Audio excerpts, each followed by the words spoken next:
আসসালামু আলাইকুম। কি অবস্থা সবার? তো সকাল সকাল বসিয়ে দিলাম ডালে সামান্য লবণ, আদা রসুন বাটা আর একটু পেঁয়াজ দিয়েছি। আর পাশে আরেকটা কড়াইতে আপনার সামান্য একটু পেঁয়াজ দিয়ে দিলাম, আর তার সাথে দিয়ে দিয়েছি কিছুটা তেল। তো এগুলোকে একটু ভাজা ভাজা করে নেব। তো তারপরে দিয়ে দিলাম কিছু আপনার শুকনো কাঁচামরিচ। তো এগুলোকে সব কিছু একসাথে ভালোভাবে ভেজে নেব। তো এগুলোকে হালকা একটু ভেজে নেব। তো ভাজা হয়ে গিয়েছে। এরপর আমি দিয়ে দিলাম আপনার করলা ভাজি। এগুলো সব কিছু কেটে নিয়েছি। তো এগুলো সব কিছু আজকে ভাজি করে নেব। আজকে ছিল একদমই তাড়াহুড়ার মধ্যে সব কিছু করে ফেলতেছি। পাশে ডালটাও আমার হয়ে যাচ্ছে। ডালটার মধ্যে সামান্য একটু হলুদ দিয়ে দিয়েছি। আর বাইরের ওয়েদারটা খুবই ভালো ছিল, মেঘলা মেঘলা ছিল, বাট প্রচুর গরম ছিল, এত পরিমাণে গরম লাগছিল। তো এই গরমের মধ্যেও কিছুই করার নেই, রান্নাবান্না চলছে। তো আমার ডাল এখনও সিদ্ধ হয়নি, আর করলা ভাজিটাও এখনও হয়নি। তো দুই চুলাতে আস্তে আস্তে রান্না করে নিচ্ছি। তো আমার করলাটা মোটামুটি হয়ে গিয়েছে। আর এর পাশে আমি একটা ছোটো কড়াই বসিয়ে দিয়েছি, ডালটাকে বাগার দিব। তা আমার করলা ভাজিটা হয়ে গিয়েছে, আর ডালটাও আমি ডালের মধ্যে আপনার তেলটা দিয়ে দিয়েছি। আর তারপর আমি ভাত বসিয়ে দিয়েছি। তো আমি কয়টা ডিম একটু ভেজে নেব। তা আমি পেঁয়াজ মরিচ এগুলোকে একটু লবণ দিয়ে মেখে নিয়েছি, তারপর 3টা ডিম দিয়েছি। তো এরপর আমি আপনার ফ্রাই প্যানে কিছুটা তেল দিয়ে ডিমগুলোকে একটু ভেজে নেব। তো আমি ডিমটা ঢেলে দিয়েছি।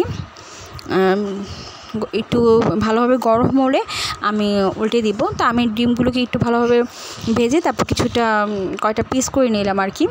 তো এরপর আমি আপনার পাতিলে বসিয়ে দিয়েছি। আপনার মশলা টশলা দিয়ে সব কিছু ভালোভাবে একসাথে করে আমি কষিয়ে নিয়েছি। তারপর আমি কিছুটা লাউ দিয়ে দিলাম। আর ছাদে কিছুটা পুঁই শাক আর কলমি শাক ছিল, এগুলো আজকে একটু শুটকি দিয়ে রান্না করব। 2টা শুটকি ছিল, তো ভাবলাম এই 2টা দিয়েই আপনি একটু রান্না করে ফেলি।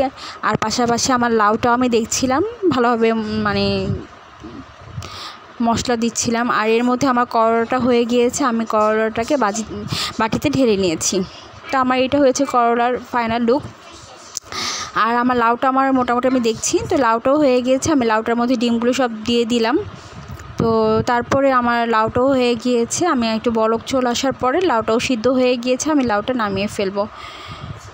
তো এরপরে আমি লাউটা ঢেকে দিলাম আর একটু ঘন হওয়ার জন্য। তো পাশে আমি তারপরে শাকগুলোকে ধুয়ে নিচ্ছি, আর এগুলোকে সুন্দর করে ধুয়ে নিব।